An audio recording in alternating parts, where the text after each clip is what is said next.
ലൂക്ക 12:15 വാക്യം തുടങ്ങി. സദാ ജാഗരൂകരായ ഭൃത്യന്മാർ, നിങ്ങൾ അരമുറുക്കിയും വിളക്ക് കത്തിച്ചും ഇരിക്കുവിൻ. നിങ്ങളുടെ യജമാനൻ കല്യാണ വിരുന്ന് കഴിഞ്ഞ് മടങ്ങി വന്ന് മുട്ടുന്ന ഉടനെ തുറന്നു കൊടുക്കുവാൻ അവൻ്റെ വരവും കാത്തിരിക്കുന്നവരെ പോലെ ആയിരിക്കുവിൻ. യജമാനൻ വരുമ്പോൾ ഉണർന്നിരിക്കുന്നവരായി കാണുന്ന ഭൃത്യന്മാർ ഭാഗ്യവാന്മാർ.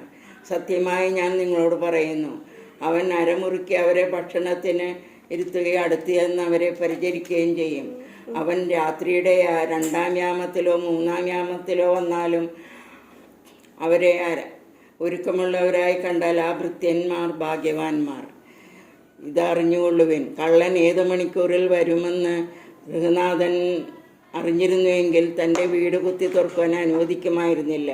നിങ്ങളും ഒരുങ്ങിയിരിക്കുവിൻ, എന്തെന്നാൽ പ്രതീക്ഷിക്കാത്ത മണിക്കൂറിലാണ് മനുഷ്യപുത്രൻ വരുന്നത്.